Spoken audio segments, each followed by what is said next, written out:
Hi, and welcome to the Courtenay Turner podcast. I'm your host, Courtenay, and I'm super passionate about moving and thinking.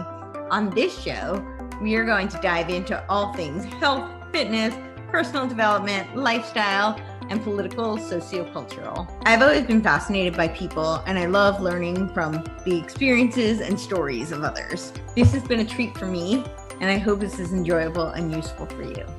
As always, if you have any questions, comments, or any way that I can make this a better experience for you, please don't hesitate to reach out. Hello, welcome to the Courtenay Turner podcast. I'm here today with Cait Crowell. She is a functional nutritionist. How are you doing today? I'm doing good. Thanks for having me. Thank you so much for being here. So for those who may not know as well, can you explain a little bit about what a functional nutritionist is, what you do, and how did you get involved in it? Yes. So my credentials kind of backing everything that I do. So I have my BS, my Bachelors of Science in Global Public Health, and a minor in nutrition. That's where I kind of started in my educational path in college and my undergrad.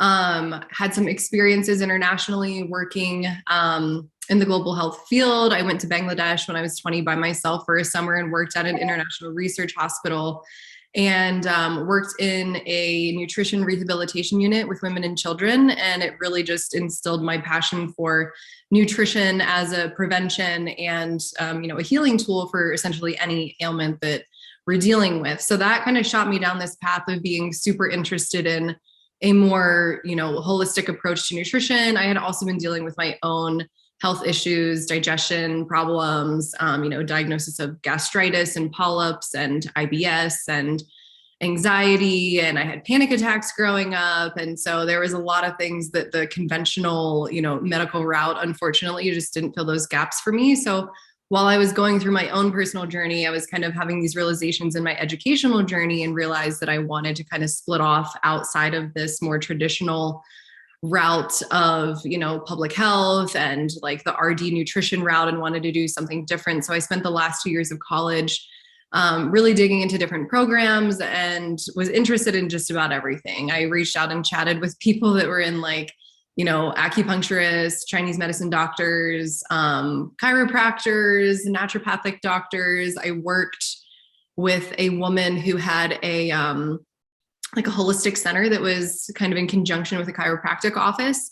I created my own internship my junior year because I didn't like any of the internships that my college had to offer that was connected with like American Heart Association, Diabetes Association, all those things, because it's just, government regulated ways of kind of doing nutrition. So all of that said, I ended up landing on the Nutritional Therapy Association program. At the time it was called an NTP. So that's one of my certifications that I have on top of my undergrad is I'm a nutritional therapy practitioner, which is really the foundation of holistic health and understanding how body systems are supposed to optimally function, how they commonly dysfunction, and how to troubleshoot those problems. So from there, I started seeing these gaps in, a lot of our clients, we really needed to dig deeper. So after probably about working with, probably 200 one-on-one clients, I went on and got certifications to complete labs with clients. So I went through restorative wellness solutions. And I also went through a master blood chemistry course recently that, it's not a diagnostic tool. I'm not a doctor. I do not diagnose or treat disease. So I always have to say those things, but we use labs as a tool to just understand dynamics and imbalances that might be going on in different organ systems and body systems that need support to help, optimize just overall function and get to the root cause of what might be going on in the body. So that's like a quick snapshot of kind of my journey in getting to this place. But yeah. Awesome. What, could you talk maybe both about like your own personal experience? What did you find wasn't working that you found when you started your own healing journey? What were some things that you started to find that were very useful, that surprised you, that were very different from what you've been told? Yeah. For sure. Yeah. And this is just a huge piece of, not just my journey, but so many people that are in the holistic space. I think so many people in the holistic space, you don't wake up and you're like, oh, I'm going to go do this. I definitely didn't have that thought. And I actually grew up surrounded by a few friends whose families were very holistic. And I always thought that it was like woo-woo bullshit. I don't know if I can swear on your podcast, but I just thought that it was like woo-woo crap. And I was like, oh my God, get over yourself, take the Tylenol, whatever. Like, just didn't think that it was really effective. I just thought that it was like, high hopes that something natural would really help.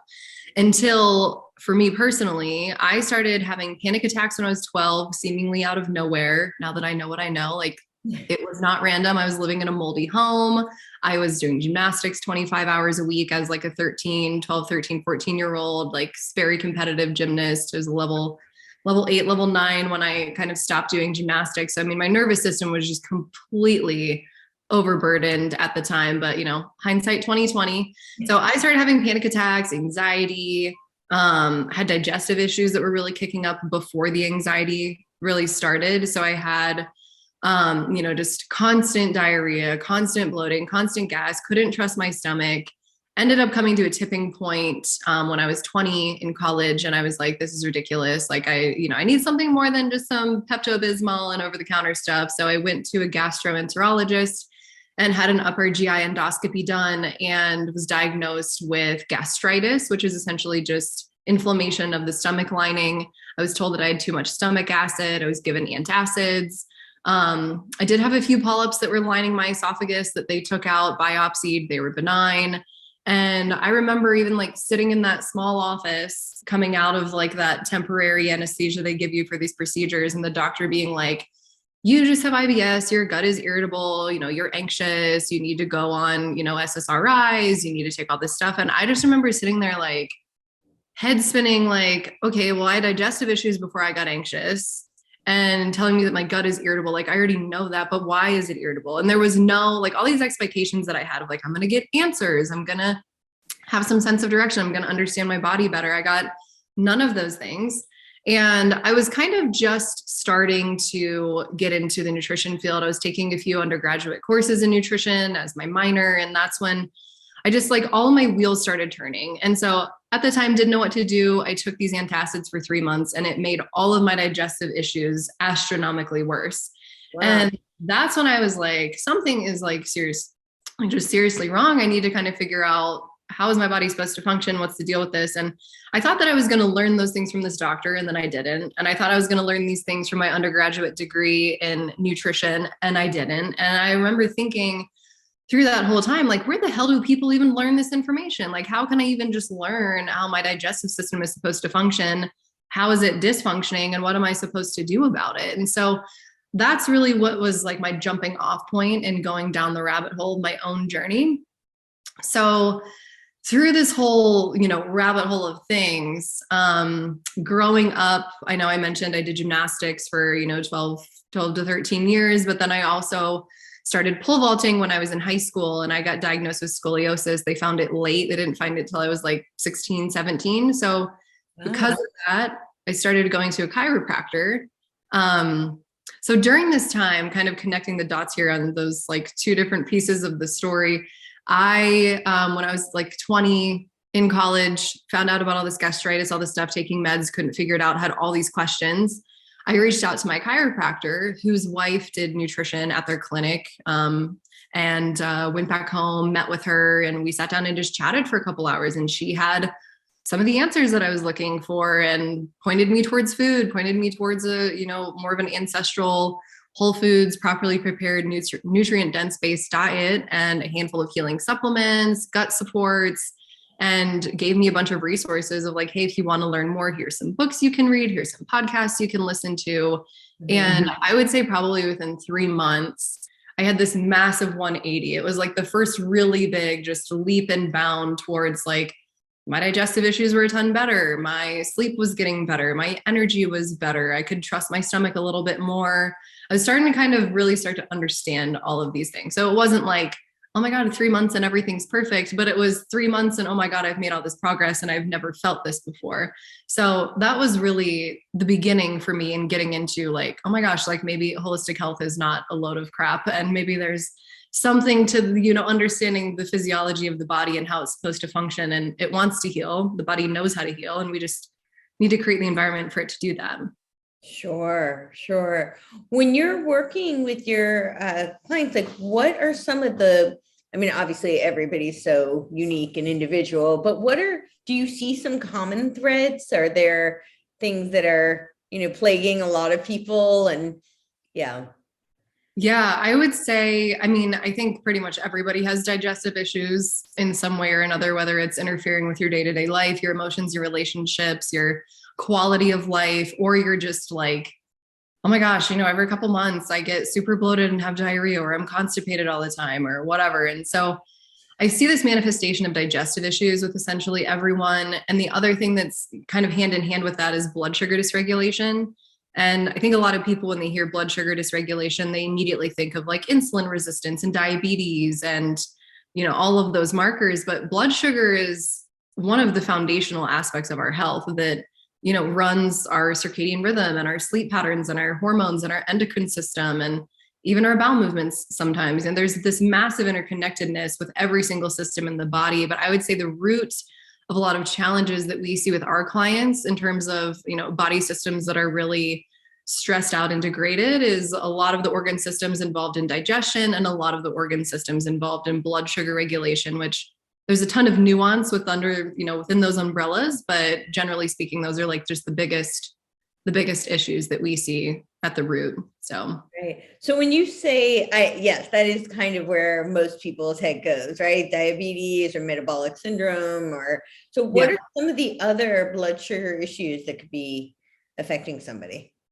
So the more simple things that we see that most people listening to this will probably resonate with is sleep issues, challenges going to sleep, waking up in the morning, not feeling rested, waking up multiple times throughout the night. This is like just a telltale, liver is under a lot of stress, detoxification issues, glycolysis and gluconeogenesis processes while we're sleeping, just like not functioning optimally because of some kind of reason.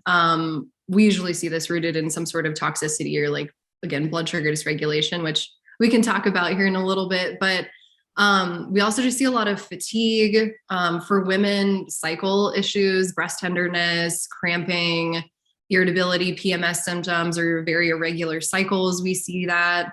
And also just energy crashes. We, in holistic health, oftentimes you'll hear people refer to this as like the blood sugar roller coaster, where like you're super, super hungry, hangry, in between meals and you're craving sugar like crazy. And so you eat something sweet and you're like, oh, okay, I can like rest easy for a second. But then you get that energy kick and then you tank and then you're hangry again. And so this is kind of the roller coaster that we see so many people on, is that, we actually as humans thrive within a pretty consistent moderate blood sugar throughout the day if we can kind of keep it pretty balanced. But there's so many people, especially with standard American diet, fasting. We see with a lot of women challenges with fasting, just being really stuck on this blood sugar roller coaster. And it really does take, just eating high quality foods, eating enough fats and proteins, eating frequently enough throughout the day, eating enough calories in a day to really, really support that. With men, we'll see low testosterone levels, overtraining, undereating. There's just so much in the modern world when it comes to our adrenal function, blood sugar regulation systems, the food we're eating, the lifestyle that's so fast paced and kind of in this constant state of stress that like just existing in the modern era is an assault on the blood sugar regulation system. So there's all these little ways that we kind of see it, knocking people to some capacity. It doesn't really always have to be as drastic as, you're in a disease state and you have diabetes or you have metabolic syndrome. It usually is like these more simple types of issues with blood sugar regulation that manifest as symptoms that we just kind of treat as normal. Like it's not normal to have an afternoon crash. It's not normal to be caffeine reliant. It's not normal to wake up at 4 a.m. and you can't go back to bed, or you can't fall asleep at night because your mind's racing. All of those things are involved with, our endocrine system and blood sugar regulation. Wow. I wouldn't have really thought of sleep as being, but I guess that does make sense. Yeah. When you talk about the 4 a.m. wake up, I know a lot of people who suffer with that. Yeah. It's very common, unfortunately. Yeah, unfortunately, for sure. So what would dysregulation be? I guess that's kind of where, because you're saying like it doesn't have to necessarily manifest in like a full-blown disease state, you can still have dysregulation. So what does that mean?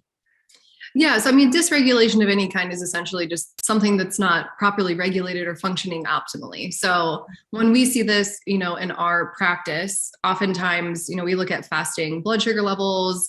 We just had a client last week whose blood sugar levels came back at 61. They should be between like 75 to 85 optimally. Anything that's below 100 conventionally is considered optimal, but so very, very low blood sugar. And this client has had challenges with blood sugar issues before. And we said, she was worried about having to do fasted blood work and was like, I don't know if I can wake up and not eat anything and go do this. And we were like, well, just eat something then, and we'll take into consideration that you were not fasted when you took this. So even though it was supposed to be fasted, she wasn't, it was still at 61. So that would be very common, like, well, you've got blood sugar dysregulation. And this person has not been diagnosed with diabetes, has not been diagnosed with hypoglycemia, which, we don't diagnose or treat disease, but I mean, that would fall into an extremely low category at 61 for not even being fasted. So one of the ways really commonly in the holistic space, and even in just the general nutrition space that's super popular right now, is CGMs, or continuous glucose monitors.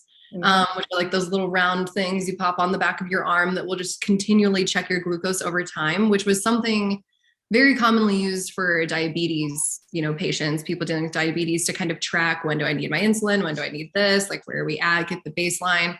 So we have some clients that are using those just to kind of track and regulate how certain foods are potentially affecting their blood sugar regulation. So that's more of like a very measurable way of looking at blood sugar dysregulation.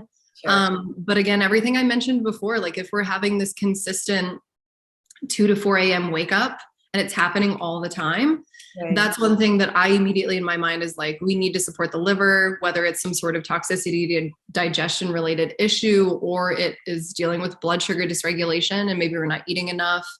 Because essentially when we're sleeping at night, we're in a fasted state and we're relying on different biochemical processes in the body, like glycolysis and gluconeogenesis, for our body to take, proteins converted into glucose to keep our blood sugar stable and keep us in homeostasis. And if the liver and the adrenals and, our cortisol production and all of these organ systems are not functioning properly, then, we're going to wake up. We're going to have these challenges with sleep because the blood sugar regulation that we do or don't have during the day is also going to impact when we're sleeping at night. So I think we kind of treat those things as like daytime and I'm awake and nighttime and I'm asleep. And right. Those are like magically two different things. And they're not. Like, we're the same person. We're the same organ systems doing both of those things. So totally. So what are some of the things that would cause the dysregulation? Yeah. So, I mean, the standard American diet, first and foremost, is the most common, just eating highly processed, very, very terribly created foods that are, Franken foods that are just chemicals disguised as food products that, like, our bodies really can't really do much with the nutrients or lack thereof that's in that food. A big one also is skipping breakfast. I feel like you hear a lot of conflicting information these days because there's fasting, there's paleo, there's low carb, there's all these different types of diets. But as someone who's been in this field for a very long time, one of the most simple things that you can do to support your blood sugar is to eat something for breakfast, even if it's small. So, not eating breakfast can be a trigger for some people. Or if you wake up and the first thing that you do is grab your coffee, you're immediately sending fight or flight chemicals to your adrenal glands to skyrocket your cortisol first thing in the morning while you're in a fasted state. So I would say coffee first thing in the morning on an empty stomach is a really great way to ruin your blood sugar regulation for the day, unfortunately. So eating something with breakfast, and eating something before you have your coffee, or mixing something that's like, collagen or butter or something that's some sort of fat or protein in your coffee so that you're not just getting this straight shot of caffeine to the adrenals first thing in the morning while you're fasted, can be really helpful. But the other common things that we see are just people not eating enough throughout the day, just simply not getting enough calories. And you're putting your body in this low grade stress where it's not feeling nourished. And that can put stress on the thyroid and put stress on blood sugar regulation and put stress on cortisol levels and your ability to properly sleep well. So there's, I feel like I could go on and on, but those are probably some of the biggest ones that are just like simple day-to-day stuff that a lot of people are doing that they don't realize are impacting their blood sugar. What do you find when you start working with people that like, are they, I'm trying to think of how to word this, but I think my question is like, what kind of resistance do people come up against? Because I'm getting right. Like people get very stuck in their habits. They have these dysregulations for a reason. There's a lifestyle that led to it.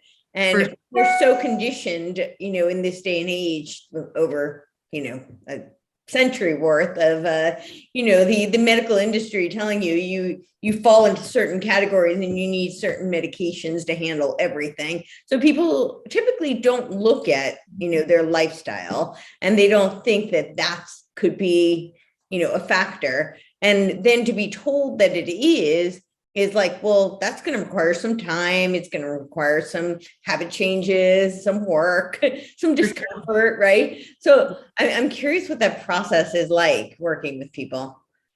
Yeah, I mean, it can definitely be frustrating, but I think for me, I've been doing this for 6 years. I've worked with over, 400 one-on-one clients. We've run group programs. I do a lot on social media. We do a lot of like interactions and engagements. And so I think, once you're in this industry for long enough, there's an element of like getting run down and an element of acceptance that like people are going to do what people are going to do. And it's completely out of your control, no matter how important or think that these certain things are. And they're on their own journey of having to realize or get to a certain point with their health where they are like, oh my gosh, light bulb moment. I really need to take care of my health in this way. I can't keep doing what I'm doing. So I would say, most of the clients that we get at this point, now that our brand is established and, my demeanor and my style of working with people is very established, which, for people who are new to, hearing from me, meeting me, new to the way that we do things, like I'm very blunt and very direct and very straightforward. And it comes from a very loving place of like, I'm not going to lie to you and I'm not going to bullshit you. And I don't want to be lied to and I don't want to be bullshitted. And so when it comes to health, it's kind of just like, it's a pretty simple way forward. So I would say at this point, a lot of our clients they're already at that point. They kind of know what they're going to get when they sign up with us. They know that we're going to be like, we're going to just kind of hop to it. And they're usually at a point where they're ready, in their health behavior process, that by the time they sign up with us, they're like, they're ready and willing to go. That's not to say that everyone is at that point. Sure. And in my first couple of years of business, it was not that way. There were a lot of people that it was kind of like, oftentimes I felt like I cared more than they did, which is a really tricky position to get into when you're in, the business of helping other people, because people need to want to help themselves more than you want to help them in order for things to happen. So, it can definitely be a challenge, but there's always something that is driving people's desire for change. And so I think for me, encouraging and supporting other people and making those changes, it always comes down to some sort of emotional drive. Like I've always thought, people 90% of the time are making decisions based out of an emotional need, not like a genuine physical need, even though you might think that, or it might practically seem that way. Right. But, we really have to tap into like, well, why do you want this? Well, what is this going to give you for your life? And, holding that standard and keeping that in mind is really important throughout the entire process. And then, no pun intended, but you have to give people digestible pieces of information as you're going along and not just like overflow them with this black and white program or protocol that's like, here's where you're at and we're going to take you all the way. Like, you can't really do that with people. And we're all hardwired this way. And myself included, I've just been doing it longer. It just seems like, oh my God, how did you get to this point where your lifestyle and your diet and habits are set up this way? I mean, it's been like over a decade of me working on my health that like most of it I don't even think of anymore. But it was really challenging to build those things at one point. So I think there's a lot of, patience, confidence, and trust in clients, and just, leaving it in their court to some extent, but, being a guide and being a facilitator to help them get there. But it really is on them, and they're either going to do it or they're not. And most of that has, little to do with me and everything to do with where they're at and how committed they are to making these changes and creating new habits that will create this new life for them. So, sure. What would you say are some of the biggest misconceptions people have about health, about lifestyle, nutrition? Yeah. Ooh. This one comes up relatively frequently, what I'm about to say. And anyone who's in the field in more of a holistic sense will, or any capacity, I would say, I guess, is the idea and the image that we hold in our minds of what health looks like is completely effed up and just simply not true. So, I mean, I have to say, the most unhealthy clients that we have ever had are people that are very low body fat percentage, ideal quote unquote body image of how they look. It's like society standards of what health and beauty is. And they're the most unhealthy people. We look at their blood work and their, cholesterol is all out of whack. Blood sugar is all over the place. Inflammatory markers are through the roof. Digestion is terrible. They're running to the bathroom all the time. There's undigested food in their bowel movements. They're not breaking down their food. They're constantly stuck in fight or flight. Their cortisol levels are through the roof.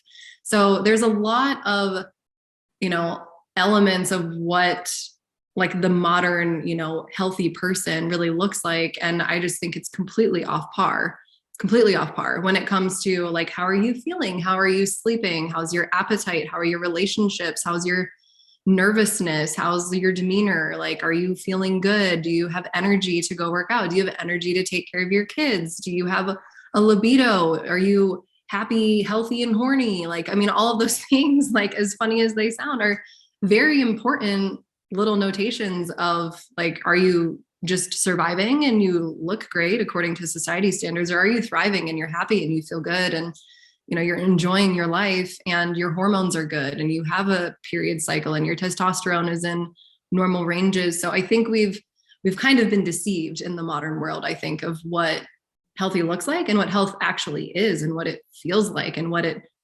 looks like for different people. It can look differently for different people. So I think that's probably one of the biggest things that I see that's like kind of needs to be a wake-up call to modern society. And I think there's a push in that direction, but like it gets muddied in the waters of, some of these movements that, are just praising, pendulum swing to the complete other opposite end of the spectrum of obese people being considered healthy. Like, are you worthy of love? Yes. Like, are you beautiful and an amazing human? Yes. Like, is obesity healthy? No. Like, we know there's so many things linked to obesity. So I think society is kind of trying to find like that middle ground, but we're swinging the pendulum hard in a few different directions. But, maybe it'll settle in the middle gray at some point where I think most of us live and think and exist, but we'll see what happens. Well, I certainly have my theories on why that is, but I think, and I personally think that will resolve itself when the people start to take some power and some ownership over their own health. For sure. I think that by and large, they, I call it the powers that be want us to be unhealthy. For sure. Right. Yeah. So I think they push the extremes because neither one of them are healthy. Right. So that's not where people should reside. But I think people intuitively know that. People intuitively know that, being in one end or the other end of the spectrum is not the pinnacle of health. And that's not to say there aren't outliers even within that. There are people who may look like, what we would traditionally think of being less healthy, and that they're, for them, it's healthy. So, so that happens as well. But,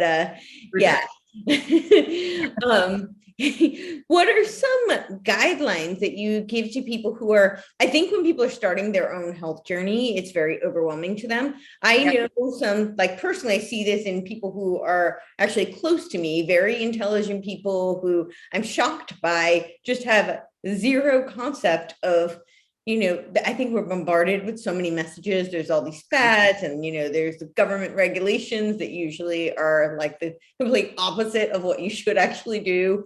And there's all these, the misguided labeling too, So I think that's so I would love to hear, I guess, how you advise people to navigate through some of that and what some of your thoughts are on that.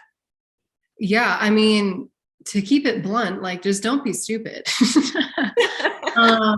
which is really easy for me to say because I've been in this field for so long and, I kind of know the tricks of, the agencies that are running these labels and running these things. And honestly, what's ultimately really sad to me is that a lot of people that are kind of tricked and duped and, kind of caught up in a lot of the mainstream nutrition suggestions and are, following these labels and listening to these, government regulations and suggestions from USDA, FDA, some of the RD programs and things like that, that's, not all bad, but there's definitely some things in there that's like, what the hell is that? That's not healthy. Like canola oil is not heart healthy. It is not good for you. Like just go to YouTube real quick and watch how canola oil is made. It is one of the most highly processed, chlorinated, stripped of its nutrients, like toxic chemical that was used in World War II for lubrication on warships and like mechanical tools that there was an overflow of, and the government decided to put it in our food supply and then call it healthy.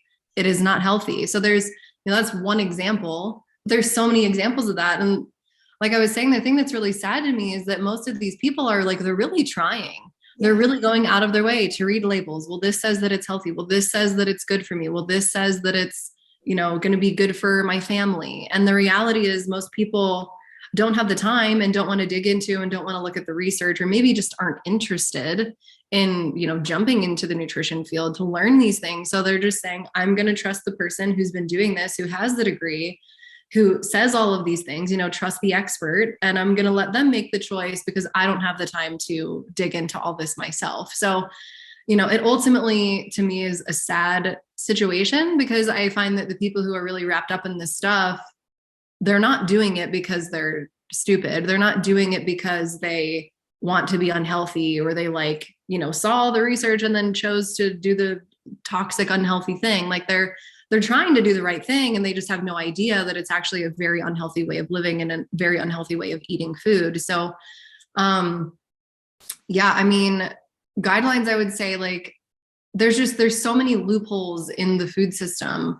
Even, the term grass-fed has been completely ruined over the last couple of years with USDA, FDA regulations and what that means. And the thing that's challenging with a lot of these, these rules, allegations, labels, and everything that's within it is that they make these changes and then they don't tell the general public. Yes. So then you don't know. So, at first when people really wanted grass-fed foods and it started getting labeled, they were probably genuinely grass-fed. Sure. Meaning they were, they started on grass, they were finished on grass, they were properly raised animals that are super nutrient dense. But now USDA and FDA has said that if the animal is on grass for any period of time, even if it's just the first week of their life, you can label that animal as grass-fed meat. So, like, how is grass-fed meat so cheap all of a sudden now? Like, because they changed the labels, they changed the rules. It's not genuinely grass-fed, grass-finished, humanely raised, humanely slaughtered, and super high quality food coming from a family farm down the street from you. There's all of these different ways to be duped into thinking that your food is really healthy. And so, I would just encourage people to read a little bit more. And I think the best thing to do, depending upon where you live, and there's, big search engines online that you can look at to find high quality farmers and foods and meat CSAs and, all sorts of different foods, vegetables, anything in your area, or have it shipped to you. Like there's so many options now, but I would encourage people to just go look there. So many of us don't even know where our food comes from. I remember when I was in college and doing some projects and asking kids in a classroom, like, where does your meat come from? It comes from a styrofoam package at the grocery store. Like there's this disconnect that there was an animal that was sacrificed that we need to be grateful for, that we're getting these nutrients from. So I think, making an effort to have relationships with your local farmers, have connection to your food, have resources where you can get real food from a real person, from a real farm in a real area near you is huge. So much now, the industrialization of our food, we rely on labeling to entrust these companies that they're giving us quality products, and most of them are not. So, I think there's kind of levels to, how deep do you want to go? How intense do you want to be? How much do you want to spend? How much time do you have? How important is this to you? So I think, you can go all out, which is currently where my family is, where we get our meat from a local farmer. We have relationships with them. We get raw milk from a local dairy farmer that we have relationships with. And I can go to that farm and see all the cows that all have names and are treated like family pets. There's just that's what we choose to do, but you could also just choose the highest quality food at your supermarket. And that's a great starting place. There's no shame in just getting started and as you know better, you do better, and you learn more and you implement more. It's very much a process, but yeah, it's challenging. It's a very challenging time to just eat healthy. Yeah, which should be the most basic, simple thing. And it is these days one of the most difficult things. I think also you talked about there was a thing you said about just, the kids not understanding. I mean, I honestly think it's a lot of adults as well, just not understanding and having this disconnect and not understanding that an animal was sacrificed and that you should be grateful for the nutrients that you're being provided as a result of that. And there is so much biologically in our digestion that happens long before we even take our first bite.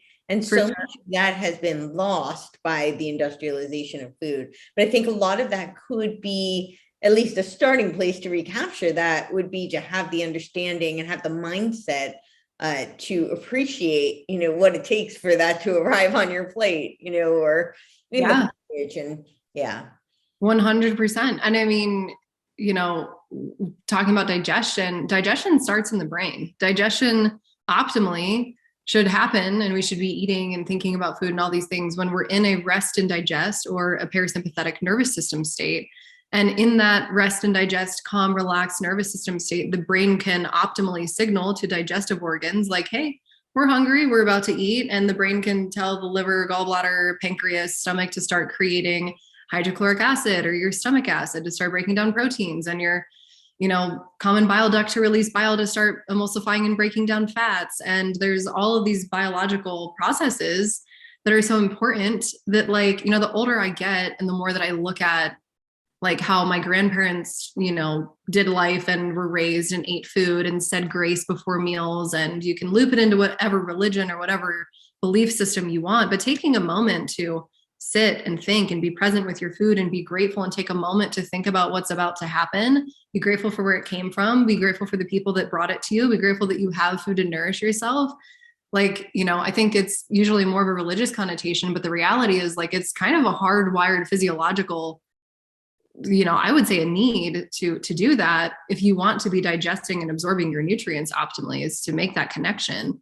And we're so disconnected. I mean, everything is fast. Everyone's eating on the go, eating in the car, eating while they're standing, eating while they're walking. Most people are not in a parasympathetic nervous system state when they're eating. And what people don't realize is when you are, in that sympathetic or that fight or flight state while you're eating, your brain is not properly signaling to these organ systems involved in digestion to optimally break down your foods.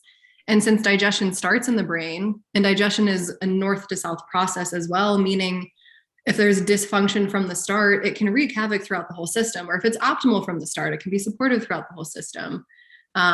Just by simply being in that fight or flight state while eating, you can mess up all sorts of aspects of digestion. So, I mean, that moment of like, I know where my food came from. I have this relationship. I'm going to be grateful for my food. And this is just what I'm doing. I'm not on my phone. I'm not watching TV. I'm just eating my food and I'm just present with my food. Like, sounds so boring. And it's so important. It's one of the most important and most simple things that we suggest to pretty much every client we have, because so many people are not doing that, just being present with their food.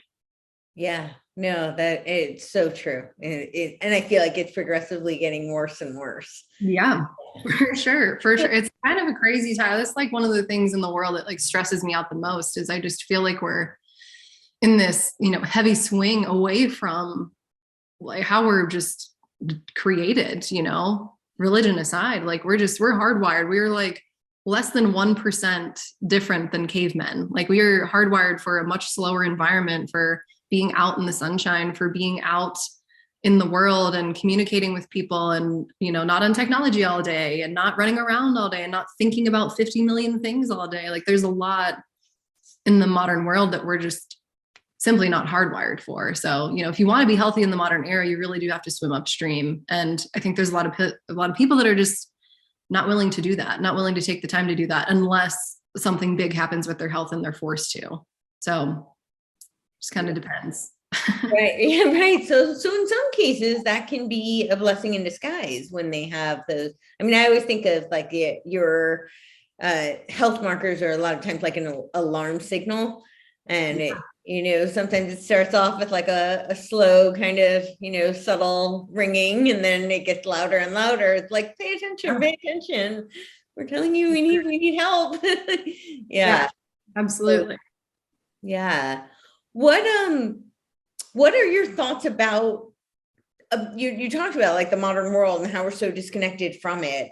And I think for most people, they can't just go off the grid and, raise their own food. And I know there are people moving in that direction, and I applaud them. I absolutely applaud them. But a lot of people don't have the ability or desire to do that. So what are some really simple things that people can start with that will support them, without having to completely, revamp their entire Yeah, good question. I think it like yeah.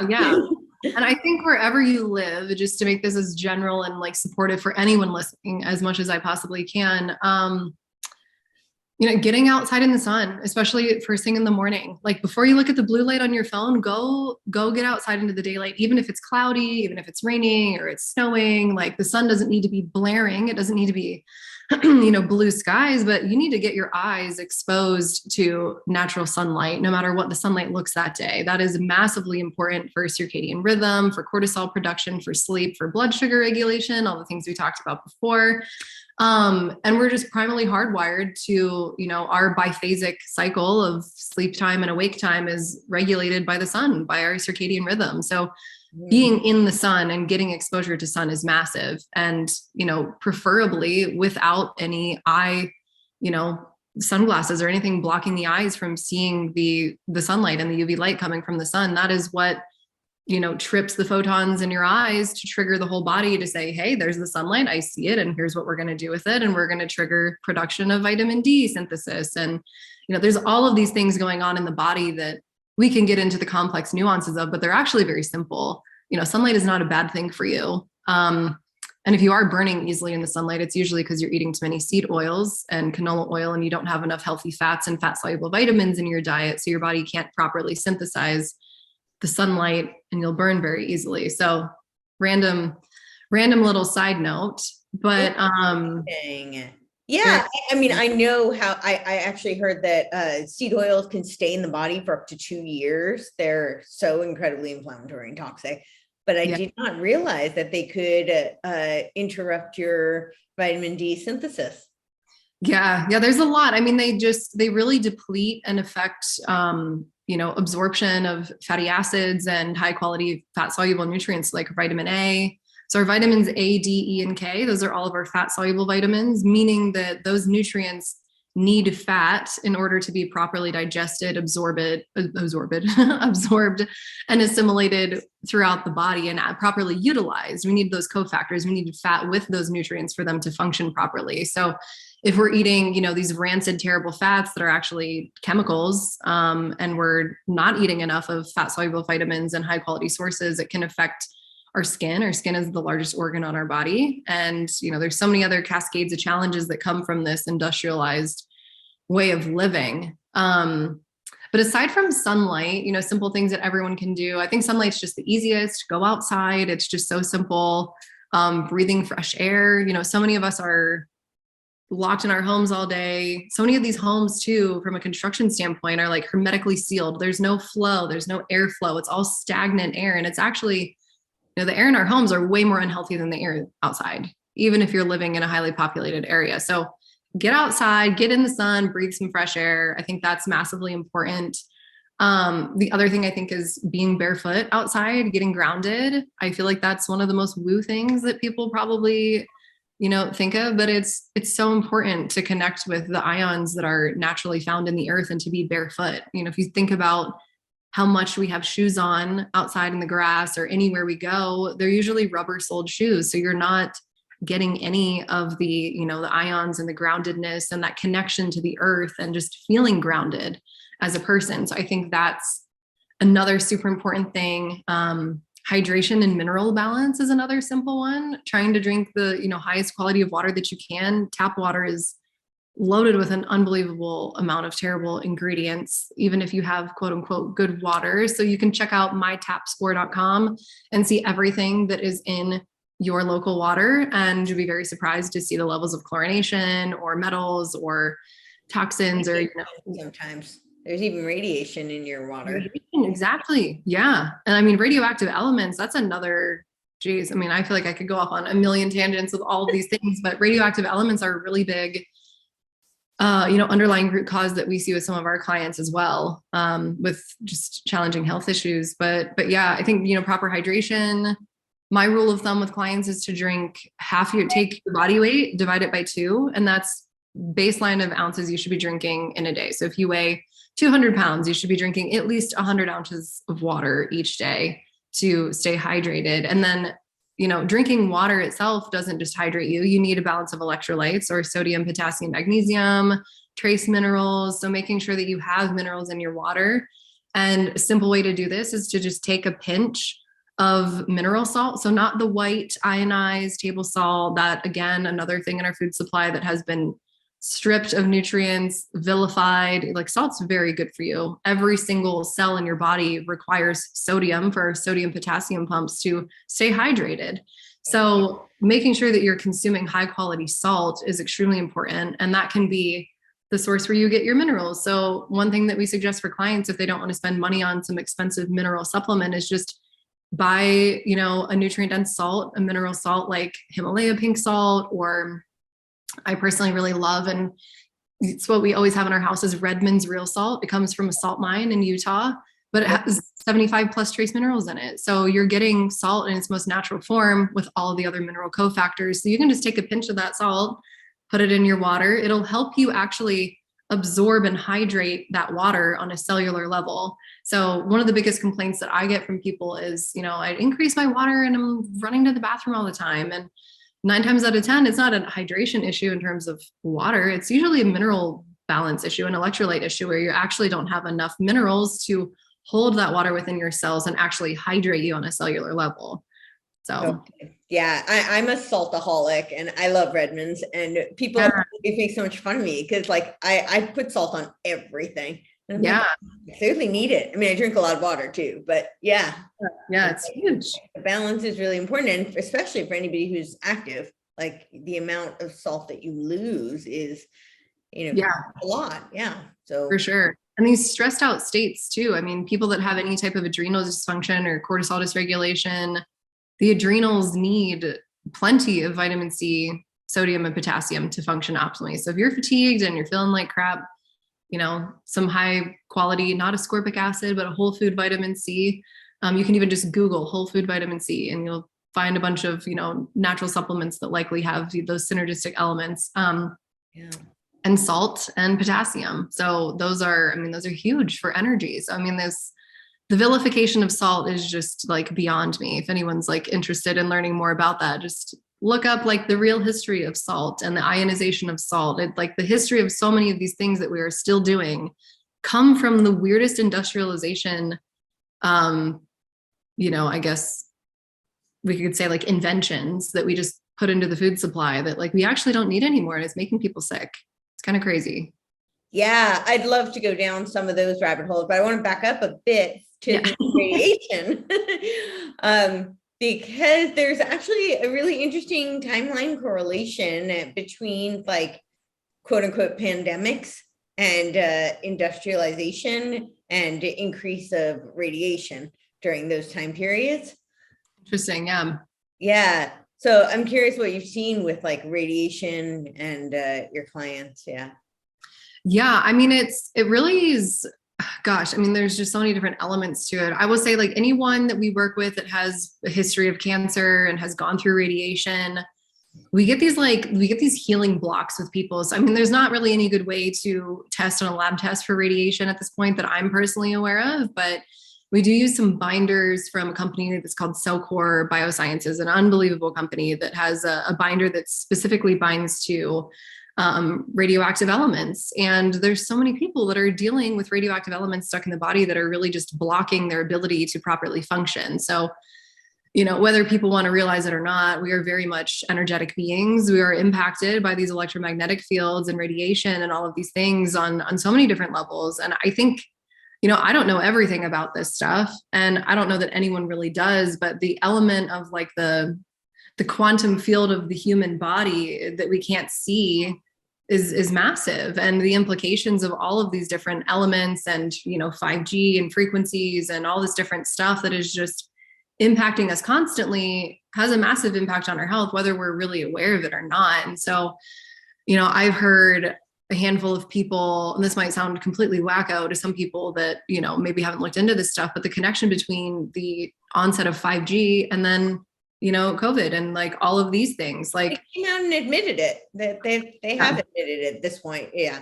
Yeah. I mean, it's kind of insane. And I just, I come from the mindset of very much being a proponent of terrain theory instead of germ theory. I went through college and I learned both of those things, and we like skimmed over terrain theory. It was like, oh yeah, this guy, blah, blah, blah. And it was like, what the hell? That sounds like totally valid. But germ theory was like, but germ theory, like, here's all of the things about germ theory. And it was like, well, that doesn't make sense, because why would a healthy person not get sick and an unhealthy person get sick if terrain theory didn't exist at all? It clearly does. And you can see that in any illness. You can see that with COVID. You can see that with the common cold. You can see that with, food poisoning. Everybody eats the same meal and a couple people get super sick and someone doesn't. We're talking about the health of the microbiome or the gut ecosystem. There's like terrain theory is very real, which for those of you that aren't familiar, essentially just states that the ecosystem and the environment of your internal terrain, meaning like your own health, your own body, your own ecosystem, matters in terms of you getting sick. So, germ theory says germs come along, you come into contact with them, they make you sick. Mm-hmm. And terrain theory says you can come into contact with these germs, but depending upon your terrain and environment and how healthy it is, you may or may not get sick. So taking care of your environment and your internal terrain is actually what's most important, and actually what will keep you healthy, and why some people get sick and why some people don't. Mm-hmm. And I think it's just completely insane that is not even considered. And the onset and like when we adopted that into, the medical system and the education system and everything, dates back to like a really wild history, but it's crazy to me that we still, deny this, or we still don't talk about this, or even all through the pandemic. Like, I'll admit, like when, first 2 weeks, it was like, oh shit, like I was freaked out. I didn't know what was going on. Like, I have strong trust in my body and its ability to heal. I've been in the field for a while. I've been working on these things for a while, but I was even freaked out. And then it was like I remember within the second week, there was no talk of here's how to strengthen your immune system. Here's some nutrients that can help build up your immunity. Here's some things that can, and there still is no talk of that. It was the opposite. They've shut down the gyms. You have to stay inside. The essential businesses are liquor stores and donut shops. Like, it was insane. Antithetical to anything that would build immunity. Exactly. Isolate yourself from your loved ones and from other humans. And yeah. Completely insane. And like, no judgment on any choices that anyone has made throughout this entire time, because I think it's just been stressful. But I think the lack of critical thinking and the lack of sharing genuinely helpful information, I can't say I'm surprised, but I can't believe that like literally none of it has come out of like our officials or regulating bodies. And, again, not surprised, but like shame on them. They have made everything exponentially worse throughout this entire process. And as someone who dedicates my days and times and my research and my energy to help people with their health and help them heal, and I watch people's bodies literally heal from autoimmune diseases, and RA numbers go back into remission and pain go away. Like, we are hardwired for this healing. Like, there is just an unbelievable craving that I like to refer to as like the innate intelligence of the body. You can refer to it as God or universe or whatever you connect with, but we have this unbelievable innate intelligence in the body that knows how to heal. It wants to heal, and it will if you give it the right tools. And it won't get sick if you give it the elements to thrive. And I think there's just like this massive lack of trust within our own selves. There's this massive disconnect of the power and the authority that we do have over our own bodies and the choices. Like, we talked about this with the obesity versus the, too thin kind of dynamic of like, people really just don't want to take charge. They don't want to take responsibility. And there's layers of, generational trauma or emotional trauma or unhealed things that I think contribute to this like total shit show of people just kind of being asleep with like what's really going on. And it's sad and it stresses me out. And it's like, it is a crazy time. It is a completely crazy time. Absolutely. It's so crazy. I want to talk a little bit about terrain versus germ theory. This is something I've been really trying to tease out. And I will admit, like, I'm somebody who had huge resistance to it initially, mostly because one of the lead proponents of, the terrain theory is Dr. Steven Lenka, who, I don't know if you're familiar with him and his work. Yeah, a little bit. I'm more familiar with like the original. Béchamp, yeah. Antoine Béchamp. Yeah, that's like where a lot of my understanding has come from, and like some of his old books and original research. Like I've spent some time in those like nerdy areas, but I actually haven't heard of the guy that you just brought up. Oh no, and he's great, and he's I guess his opposer would be Louis Pasteur. So, yeah. And he's who really got thrusted into the forefront and supported by the mainstream medical scientific industry. Right. And a lot of that did have to do with industrialization, which you probably know quite a bit about and you can speak to. I'd love to hear your thoughts on that, because I think that would be really interesting for people. I'll just tell you quickly before we go into that. Steven Lenka was, he was the one who, there was a Supreme Court case and he awarded people, he said he would hold an award for, I don't remember the amount, but it was a very large sum of money for anybody who, wanted to prove that, they could be directly, that germ measles essentially was a direct contagion. And he lost. I can at this point concede a lot of it was a technicality to Barden's, and but I was born with congenital rubella, so so when it's personal, it's very hard to right? So it's kind of like, well, then what happened to me? But here's where I go. I bring all of this up to say that where I go with this is that I think people get very trapped in binary logic. They're all one or the other. It's black or it's white. And the reality is most things reside in the shades of gray. And I think when it comes to, the body itself, and certainly when it comes to what we call viruses and germs and pathogens, we actually know so much less than the scientific community would like to lead us to believe. And so, it's much easier to categorize things and to say, well, it's, all this camp and nothing about it. So, just trust the experts. But the reality is, from what I can tell, and I'm not a doctor, so I'm not a virologist, so it's not my field of expertise, but from the research that I've done is that, I do definitely support terrain theory. I think the internal terrain, as you said, it makes perfect sense. Why is it that if a whole table of people eating the same thing and, some of them get sick and others don't, it couldn't just be that was bad. It's that, maybe it was bad, but your body's a detox machine. It's designed to heal and to detox from things that aren't good for it. So I do think that is really important, but that doesn't necessarily negate the possibility that some things are going to be more toxic than others, and things that might have a higher, and we all have different toxicity thresholds. So, again, that's the terrain theory, but that doesn't mean that there are no contagions or there's no germs that can act as pathogens. So I think that's where I really like to kind of just hone that in for people, because people get so caught. It's like if something resonates, they want to glob onto that because they really don't understand the complexity and the nuances that reside. So yeah, and I think it really is. It's a hybrid of the two that makes the most sense to me personally. Yeah, absolutely. And I think you're spot on. And I think there's still so much that, again, like you said, like so many people that are in the scientific and medical community, they don't really fully understand, we don't really fully understand like virology. You can study it, but there's so much we don't know. There's so much about nutrition in the body and functionality that we don't know. Going back to the example of sunlight, like humans have been out in the sun and outdoors forever. We know it's good for you.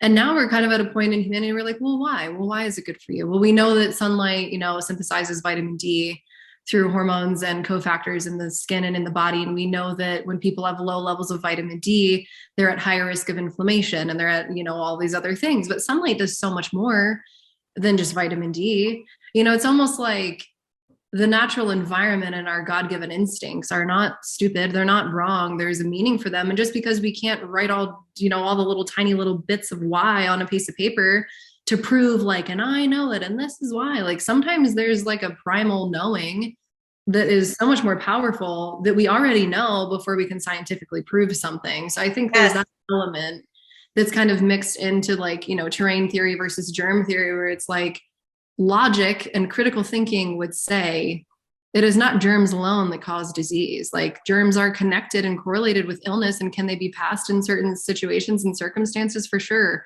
Are contagious illnesses very real? For sure. But like, just because it's contagious doesn't mean you're going to get it. Mm-hmm. Maybe not. It depends on your terrain. Like I think there's tons of gray area. And I think, you know, diving into terrain theory a little bit more, you know, there's a lot of, you know, some of the doctors and functional medicine doctors and researchers that I follow have been really digging into trying to understand terrain theory more. And, you know, in my office and in my clinic, we do a lot of toxicity testing. We look at a lot of environmental toxins, things like VOCs, volatile organic compounds, you know, mycotoxins, which are the toxins created as byproduct of certain mold species that create these toxic byproducts that can impact and make people sick. We look at plastics, herbicides, pesticides, all of these things and what levels they are in people's bodies. Because a lot of the clients that we get are extremely complex cases. They've been to multiple practitioners. They've been to multiple doctors. They don't have answers. Medicine's not working. Doctors are at a loss. And we really open up the hood and see like what's going on. What kind of toxicity are we dealing with? What types of toxins that are, you know, nephrotoxic or, you know, impacting the kidneys, the liver, the lungs, the digestive system, that's like wreaking havoc and messing up the entire ecosystem of these, you know, parts of the body and shutting down and causing massive amounts of dysfunction. Like how can we get in there and can we get rid of these things? And if we get rid of those things that are toxic in the ecosystem and environment, will the ecosystem heal itself? And it does. And so when we talk about terrain theory, you know, you can look up some research on this stuff, or I can send you some things to add into show notes, but there's a lot of research that really does support terrain theory that, you know, if you have some sort of toxicity and you throw that into an environment or an ecosystem, it's going to allow certain bacteria or pathogens or species to, you know, overgrow, or what we would call proliferate. Or you'd see things that are going to die out and die off. And so what you're essentially doing when you put toxicity into a natural environment or a chemical or a man-made, you know, element or toxin into a natural environment, you create this massive imbalance and dysfunction in the ecosystem. And what a lot of research is showing, and what some of these doctors that I follow are, you know, kind of speaking to, is that there's this process called pleomorphism, where our natural God-given bacteria that is, you know, symbiotic and part of our ecosystem in our gut and so many different aspects of our body, when they're exposed to toxins, they can pleomorph, meaning they can change shape and structure and function if they're exposed to a toxin, which can make them turn into a more virulent or a more, you know, prolific type of bacteria or pathogen or virus. And the other element too that I think is a misconception when we talk about viruses is that, like, you can Google this. Anyone can go Google this. Look and search, is a virus living? Is a virus a living thing? It is not. It is not alive. So how could something that is not alive be contagious? Right. And where is it coming from if it's not alive and it's still contagious? Like, what does that even really look like? And again, I don't have all the answers, but I think these are questions that need to be researched and looked at. And the reality is viruses have a lot more in common with exosomes.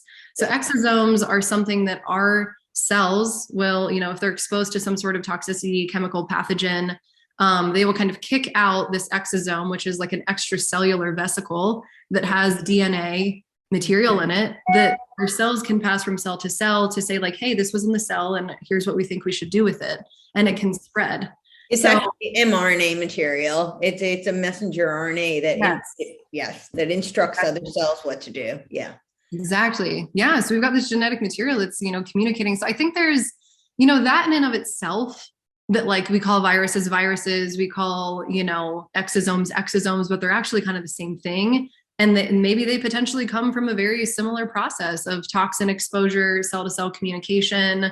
Maybe we're around other people and our cells are trying to tell their cells, hey, look out. You know, I don't know. I think there's so many things that we don't know. And there's so many questions that still need to be asked and answered. And I think we're just what science is asking why all the time, nonstop. And it's just silly that there's so many things that we actually don't know. And there's this mass psychosis of just blind trust and, the isolation and all these elements. And I know you've had, so many people on your podcast talking about this. So without beating a dead horse, it's just like, my stance is like, I'm heartbroken for the amount of fear that people are stuck in. Like, I have no judgment on how people are feeling or, experiencing this whole pandemic and everything that's been going on for the last 2 years. But it's just kind of like, oh my God, we have to be able to ask questions. We have to be able to talk about this. We have to be able to, have access to information so that those of us who do want to learn and we do want to make our own decisions and we don't want to blindly trust, that we are able to do that. And it's that element of, freedom of choice that gets really scary, and it's kind of it's a funny dynamic, and the fear, fear does really crazy things. So I just, all of this stuff is super fascinating to me. And like, maybe one day we'll have all the answers on train theory, germ theory, what's really going on, how the body really reacts to all this stuff, what viruses actually are. And, there's tons of info out there. But right now we don't. But the one thing I will say is that, just like you were saying with all this fear, right? So with exosomes, they can, because it is this messenger RNA material that's in them, they can be, instructing for beneficial healing properties. In fact, people are using exosomes as right now they're only FDA approved for more cosmetic treatments, which is typically how those sort of things begin, because they can't, right? That's how they kind of circumvent.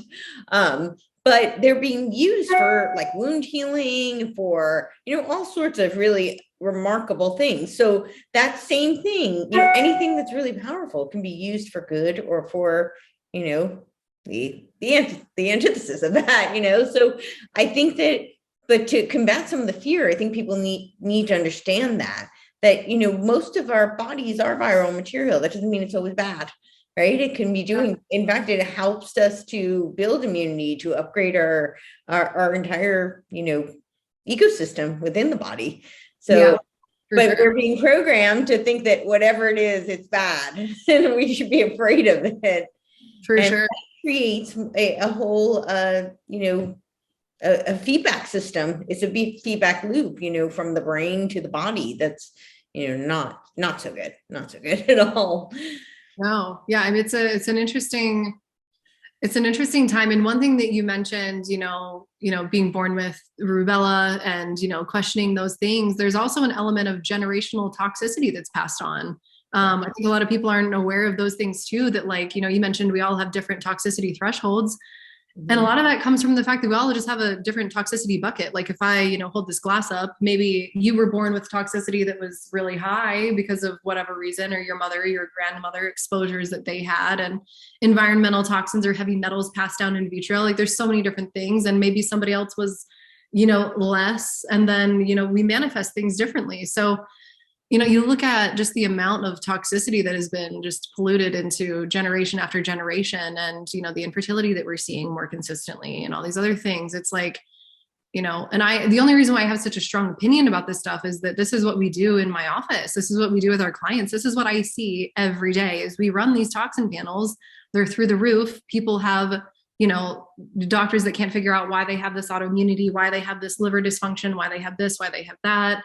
We go through, 3, 6, 9, 12-month protocols with clients to lower the toxic burden, bind to these things up, sweat these things out, optimize our detoxification systems and organs so that we can actually get rid of these things from the body, because they're man-made and our bodies don't have, innate systems to get rid of these things. Our bodies are hardwired to created to get rid of things that are found in the natural world. And there's so much in our environment that is not natural, that our body doesn't really have these God-given systems to get rid of these terrible man-made products that are now all over our environment, that have been passed down from generation to generation to generation since the industrialization era. So, I mean, we're just completely inundated with it. And the crazy thing is, like, as we go through these protocols with our clients, like I mentioned this before, but like we'll see, like we just had a client who had, diagnosed rheumatoid arthritis, markers through the roof. After 6 months, markers are down. Like she doesn't even have markers for RA anymore. And her doctor's like, I don't know what you're doing, but keep doing it. So, again, I don't diagnose or treat disease. I'm really looking at dysfunction, toxicity. How can we optimize this? How can we get things out of the body that shouldn't be there? How can I support the organ systems in a natural way that if we give them what they need, they will function optimally. They will detox things properly. But there's all these different elements. So when we think about, well, why that person and not me? And well, why this and well, that, like to me and like what we see in the hundreds of clients we work with every year is like toxicity is the biggest threat to so many people that are dealing with these, just these shitty symptoms that just won't seem to go away. That's just like that nagging thing that just slowly gets worse. So the amount of neurodegeneration that we're seeing, like heavy metals are one of the biggest assaults on, Alzheimer's, neurodegeneration at any capacity. Like you can bind and chelate and detox heavy metals out of the system, get them out of the brain tissue before they manifest.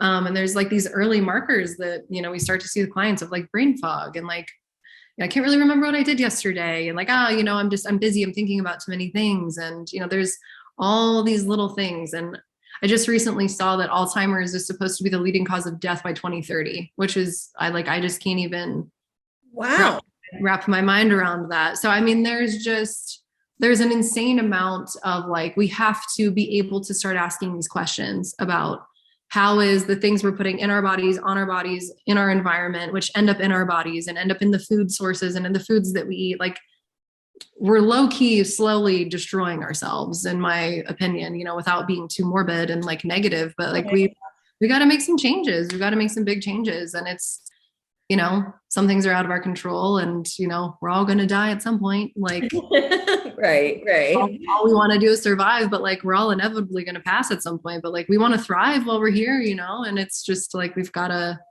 like, that's what I'm driven by is like, I want to help people passionately live their lives. And how can we do that? And this has been, this chapter of my business has just been like an unbelievable chapter of like, oh my gosh, like, I feel like you can't unsee these things once you see them happening with hundreds of people. And, if this were a study, it'd be a small study, but it's very real. It's very real. Very, very real. And I've also read that they're calling Alzheimer's like type 3 diabetes. Yeah. I mean, it's all inflammatory based. It's an inflammatory pathway. So. Yeah. Wow. And there's so much that can be done to help that. So, and to prevent that. So to say by 2030, I mean, that's 8 years from now. That's crazy. I know. Yeah. I forget where I saw that, but I saw that in passing. I think maybe yesterday. My days are all jumbled. Here I go with like, maybe I've got the early onset, who knows, but no, I'm totally kidding. We've been traveling back and forth, but I forget where I saw that. But yeah, I think neurodegeneration is going to start being more and more, prolific. Is Alzheimer's going to be number 1 by 2030 as projected? I don't know. Hopefully we can kind of get ahead of that. But I mean, man-made chemicals and environmental toxins are something that massively drives, these types of symptoms. And like we see it as brain fog and, irritability, moodiness, all sorts of different things with our clients. And, some of the doctors that I follow do a lot of extensive research on, mitochondrial function and different elements of neurological function kind of tied in with that. And, the things that they're doing to kind of combat this is, very much based on detoxing, different types of toxins, heavy metals, environmental toxins, things like that, to really open up and allow the body to function as it's supposed to. We have so many neurological, threats, I think, in the modern environment that like we're greatly overlooking in a lot of different aspects. I mean, this vaccine alone is like the neurological damage that some people are experiencing, not everybody, but some people are experiencing, and I again, why are some people having these crazy reactions to the vaccine and why are some people not? Like, I would argue it's toxic load. I would argue that it is rooted in this stuff. And like, we've had clients that have been damaged by the vaccine. It's like just terrible. So like, I mean, the more we inject and put in and question and don't question, and like, we have to be able to start like, slow the roll a little bit. Let's ask a couple questions here and like, see what's like really going on. We're just inundated with so many things in the modern world. So we absolutely are. What are some of the things people can start with to enhance their detox pathways? Yeah. So this is something that I often refer to as the drainage funnel. And I can like send you a graphic if you want to share this, and maybe you've heard this before. I love it. So in the body, our cells drain into our lymphatic system, which drains into our, liver and gallbladder, which drains into the colon, which eventually, at the bottom of this drainage funnel, if you're imagining all those things from top to bottom, the bottom of that drainage funnel would be your bowel movement. One of the biggest ways that we get rid of waste. Yeah. So, in order to support those things, you absolutely have to make sure that you're having a bowel movement at least once a day. That's like the biggest thing. Is if you're not going, number 2, at least once a day, you've got an issue. You've got, a dysregulation in your detoxification pathways. Your body is not effectively clearing toxins, like literally out of the body. So, constipation or, intermittent constipation is definitely something you want to make sure that you're not stuck in that loop. Because essentially what happens if the bottom of that drainage funnel, so to speak, is plugged, we're just recirculating toxins, and you can get backed up. You can push that back up and then overburden the liver and the gallbladder, which is going to overburden the lymphatic system, which is going to overburden your cells, so that every, system involved in detoxification can really get overburdened and create different types of dysfunction in the body. So, bowel movements, making sure you're having consistent bowel movements every day is a super important one. Ways to do that. You need to get at root cause. For some of our clients, that's, parasites, just a whole other conversation, but we see parasites really consistently, whether they're microscopic and you can't see them with the naked eye, or they're helminths and the worms and you can see them. Like we see both. The other thing that might be impairing, root cause of constipation could be like food sensitivities, even like emotional fears, like holding yourself back, feeling like you can't do something. Like we see emotional roots with a lot of our clients. So we refer out to a lot of therapists and people that work in like more of the emotional realm. Or it could just be like general digestive functionality issues when it comes to constipation. So like we talked before about, digestion being a north to south process. Digestion starts in the brain. Are we in a parasympathetic state? So there's all these ways to kind of optimize that, but making sure you're having a bowel movement is super important. To get things moving without Miralax and these terrible over-the-counter meds, I would suggest doing like a natural calm, which is magnesium citrate. And magnesium citrate has what's called a bowel tolerance. So you can take, I would suggest starting with like a half tablespoon or half teaspoon, working up to, 1 to 2 teaspoons or even up to a tablespoon of taking the magnesium until you hit bowel tolerance. So if you start having loose bowel movements, you're at your bowel tolerance of like really tolerating that form of magnesium. But mag citrate is a really great way to get the bowels moving. There's also a product from Cellcore Biosciences called Bowel Mover that has senna and a handful of other herbs that are just a very gentle support. They come in capsules, so you can take, one of them if you just need a little support. You can take up to, 5, 6 of them in one day if you need even more support to get the bowels moving. So bowels are huge. Liver and gallbladder, like I have yet to work with someone that doesn't have an element of liver and gallbladder, like just being overburdened. So liver creates bile, gallbladder stores bile, bile is released through the common bile duct into, our digestive system to emulsify and break down fats. But the bile is also flushing out toxins and, doing so many other things in the body. And it's also a really precious substance in the body. It's recycled at least 60 plus times before we actually excrete it through our bowel movements and it's kicked out. So making sure that liver, gallbladder, bile quality and function are really healthy is super important. So TUDCA, which is spelled TUDCA, is a really great compound that is almost like a cofactor for super healthy bile and, liver gallbladder health in general. TUDCA is a great product. Any of these suggestions that I'm making, I'll just throw it out there. Like I would just suggest working with a practitioner if you're genuinely concerned about supporting these things, because there's so much nuance and some of these products may or may not work for you, may not settle for you. Herxheimer or detox reactions are, very common with some of these things. So just being mindful of that. There's also plenty of, liver supportive herbs and, compounds that, you can get over the counter at like a natural food store or again with a practitioner. We talk about like lymphatic system. These are, I usually go to more lifestyle supports for the lymphatic system to support that detoxification organ. So we've got lymph nodes all over. We've got them in our neck. We've got them in our armpits, every little like soft crease of the body behind the knees, the inguinal ligaments in the hips.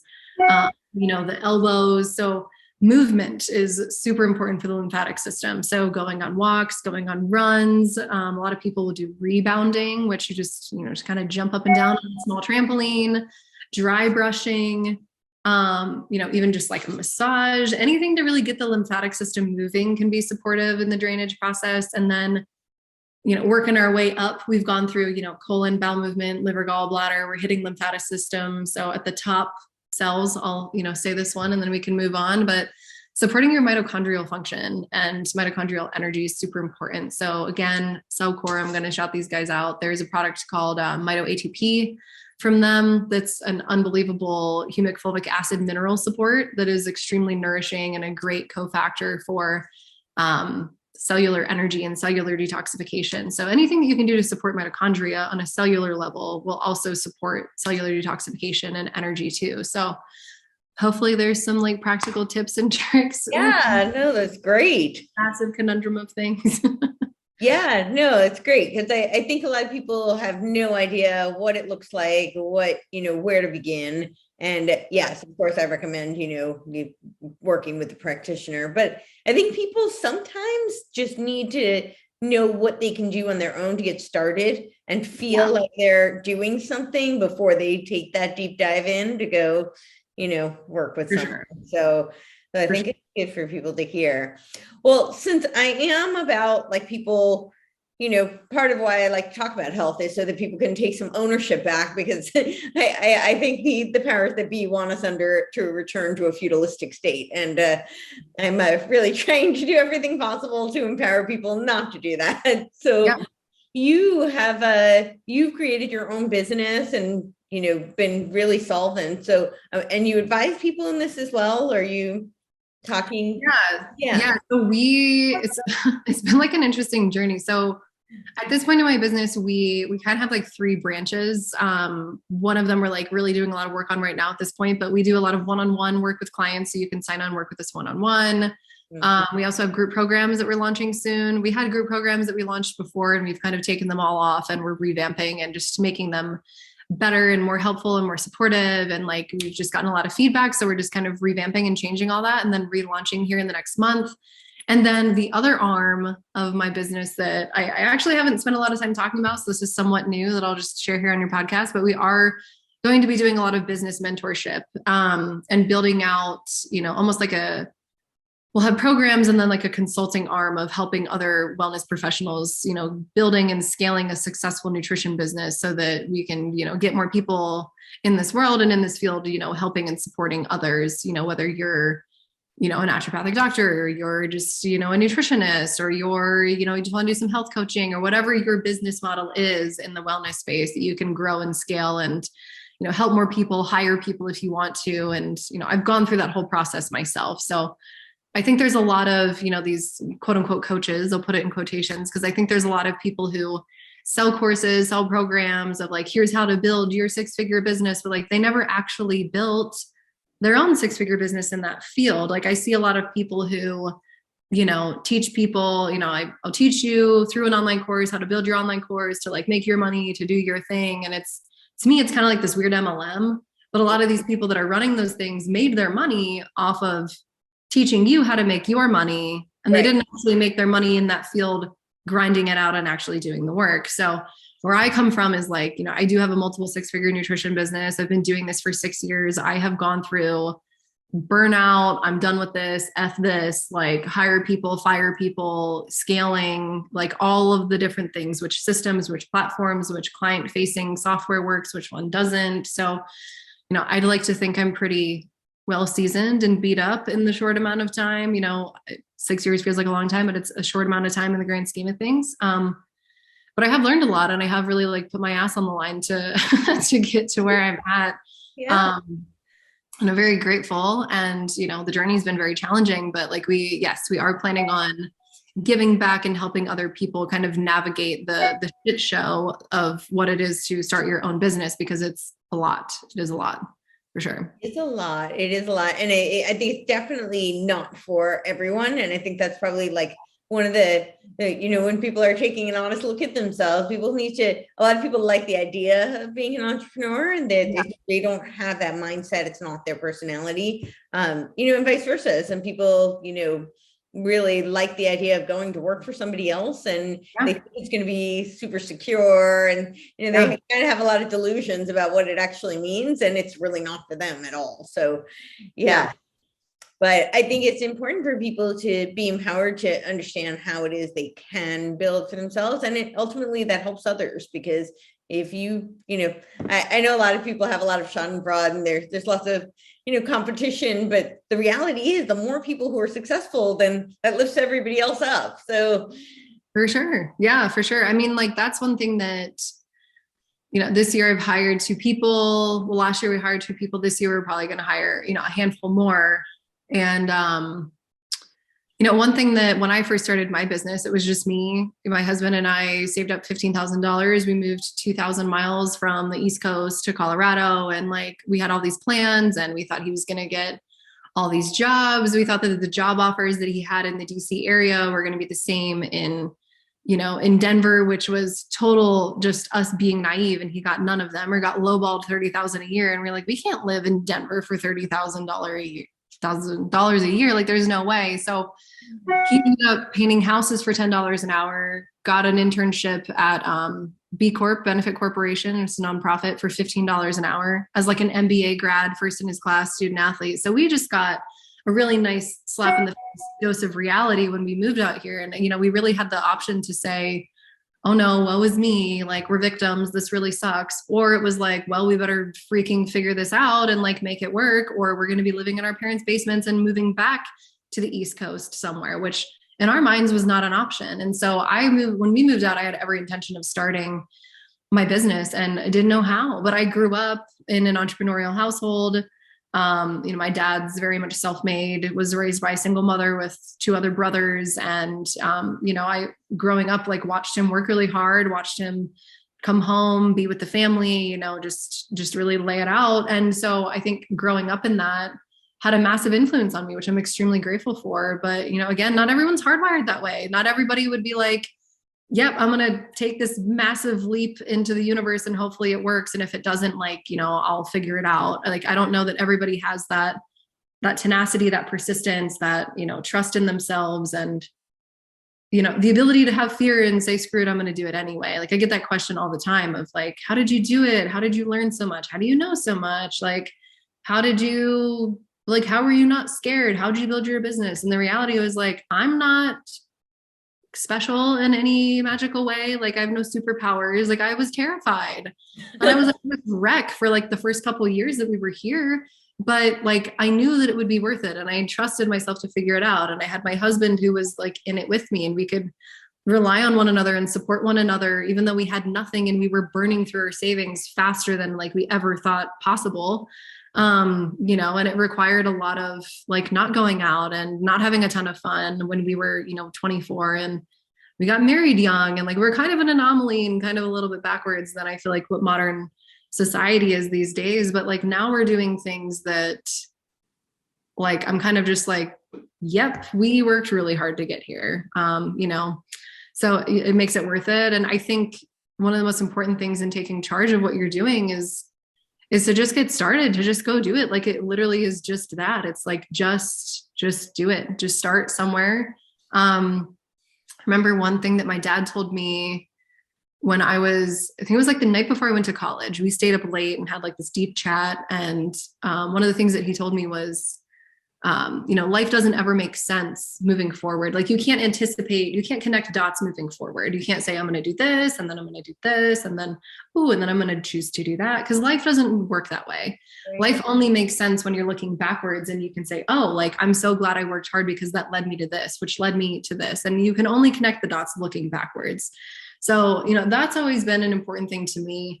I think another thing that my dad shared with me when I was younger was that, it's important that you do at least one thing every day that makes you really proud of yourself. And then you stack those things, and you look back and you'll have a life that you're proud of. You'll have a week that you're proud of, a month. And, you create all of these things for yourself, and you're the only one that can do it.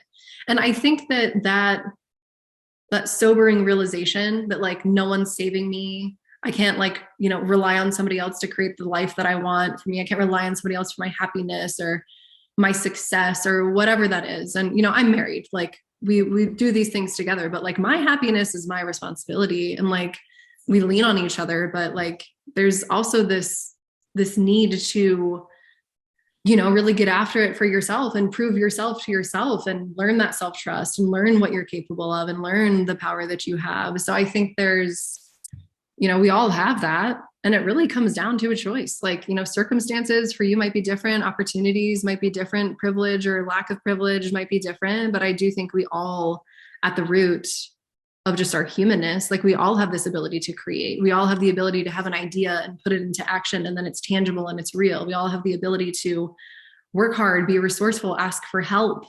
ask for support, ask for someone to cheer you on, make friends, create your network. Like there's all of these things that, when I look back on building the business, creating the life that we have now, like there's no like, oh my God, well, that's nice. Like, I think sometimes we have people that look at us and are like, oh, well, must be nice. I'm like, must be nice. Are you kidding me? Like I've worked my ass off for the last like decade, essentially building this.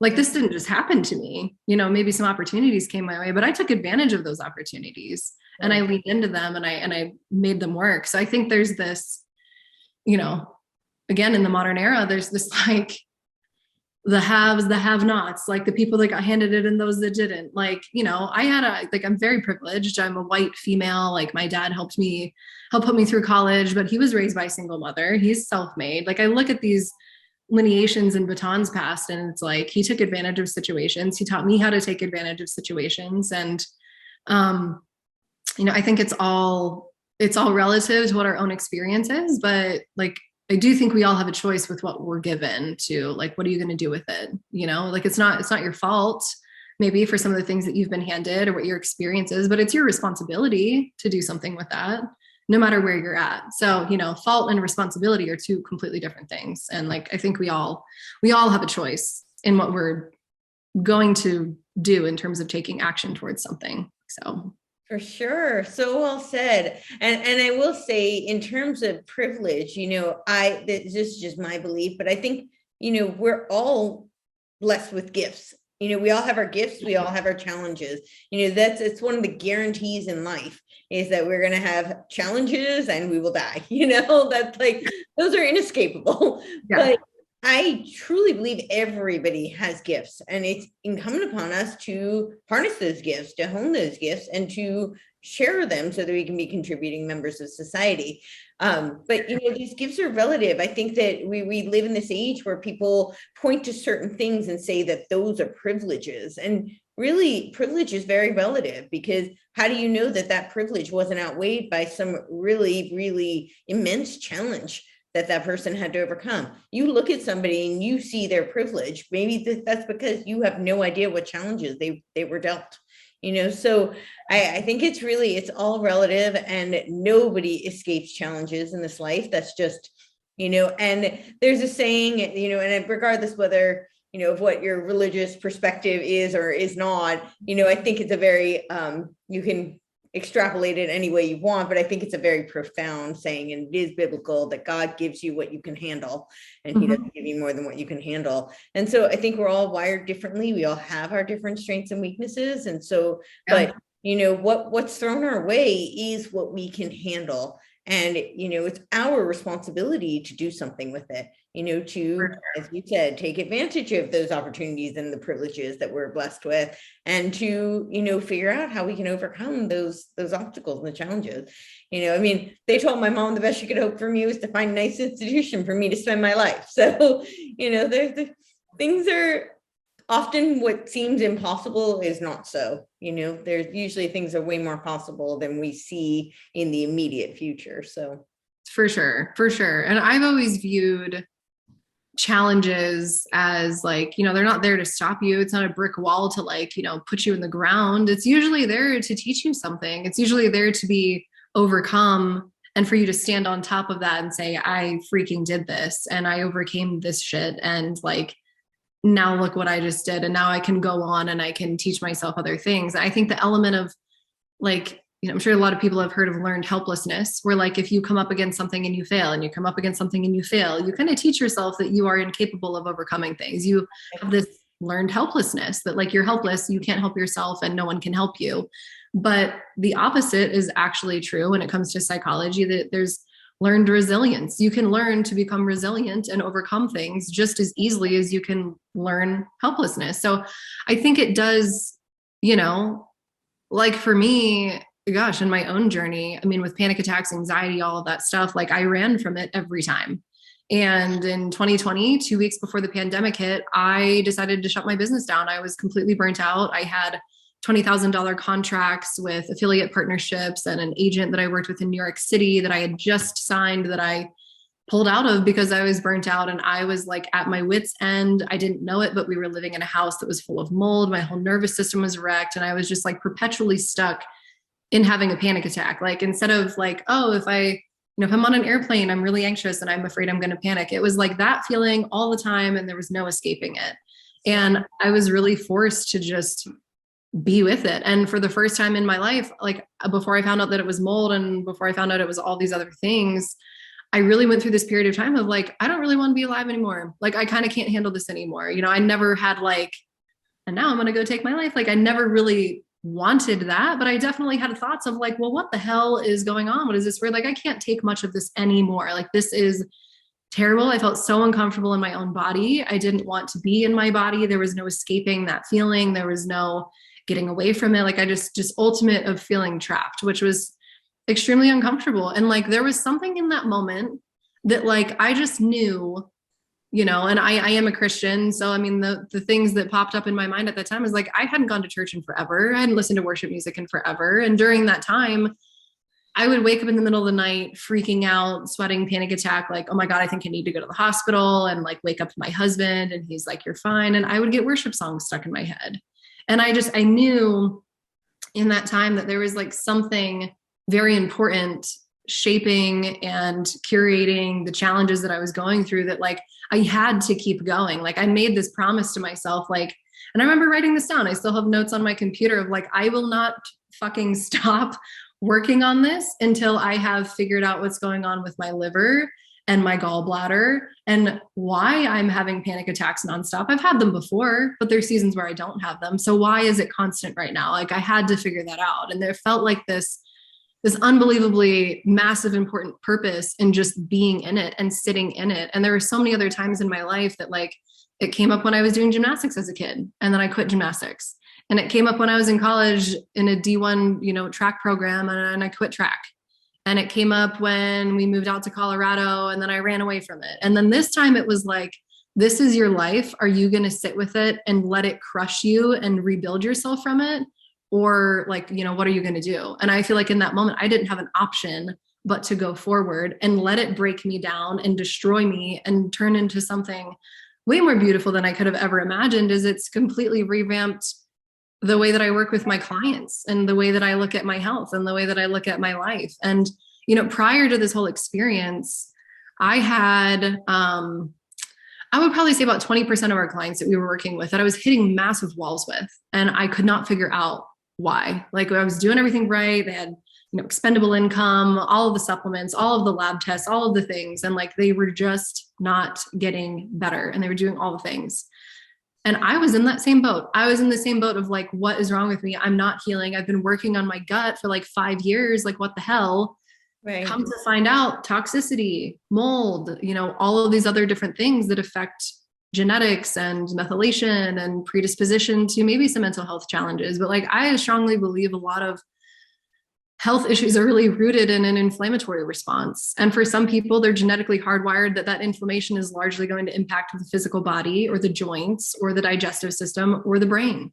And, I'm hardwired through my methylation pathways and genetics that it goes to my head, it goes to my brain. I have anxiety, I have panic attacks, I can't sleep. That's what I deal with. That is how inflammation manifests in my body. And I know that now, but I didn't ever know that. And so this whole experience, it's given me so many gifts, and it's allowed me to give back to, so many other people around me. And so I think there's, the whole reason why I brought this all up is that there is there is redemption in the pain. There's purpose in the pain. There's a reason why there's that roadblock. It's not meant to crush you. It's actually meant to help shape who you are as a person, and for you to prove to yourself and to overcome some things and then shed light on other people who are going through the same thing. Like, that's what I personally believe. That's how these things have manifested in my life. So, anyone who's going through these unbelievable challenges, whether it's physical health, mental health, emotional things, whatever it is that we just experience in this life, like, it's not there to completely F you up and ruin you. It's actually there for a reason. And if you can really just be with it, and you can really go there, and you can ask for help in those moments and seek guidance and be cautious of who speaks words over you in that time, like, there's an unbelievable amount of, purpose and power and growth and just beautiful things to come from that space. So, I think there's so much to be done. So when I look back at like my journey, my business, my grit, my, all those things, like, it's been this multifaceted, like, it has broken me down and rebuilt me in ways that I'm like, oh my God, like, I thought I was just starting a business. I had no idea that all of this was like coming for me. So yeah. No, that's so beautiful. And thank you so much for sharing it. And I firmly believe it's all very much integrated, and so much of what we experience emotionally manifests physically. So much of what we're experiencing physiologically can manifest in what we think are emotional, mental health type like symptoms, but their roots and their genesis may be physiological. So yeah. So, well, thank you so much. If you have anything else you want to impart, and definitely tell everybody where they can find you and all that good stuff. Yeah. You guys can find me. I'm on Instagram at whatcait8. That was like my OG blog name. So it's just what Cait, CAITATE. So all one word. You can find me on my website. It's caitcrowell.com. It's CAITCROWELL.com.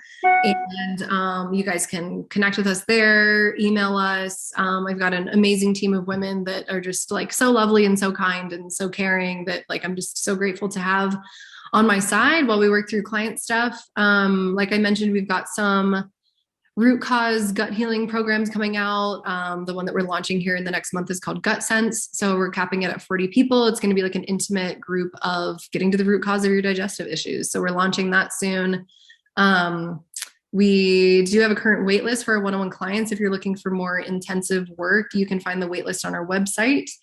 And beyond that, near the end of this year, early next year, we will have business mentorship programs coming out too. So we've got a lot of projects, lots of things going on.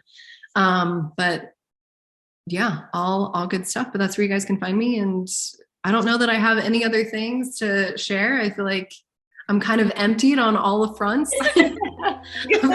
Sorry, but thank you. Of course. Yeah, really awesome. Well, we will keep in touch, and definitely everybody should go find you. So awesome. Thank you. Yeah, thanks for having me.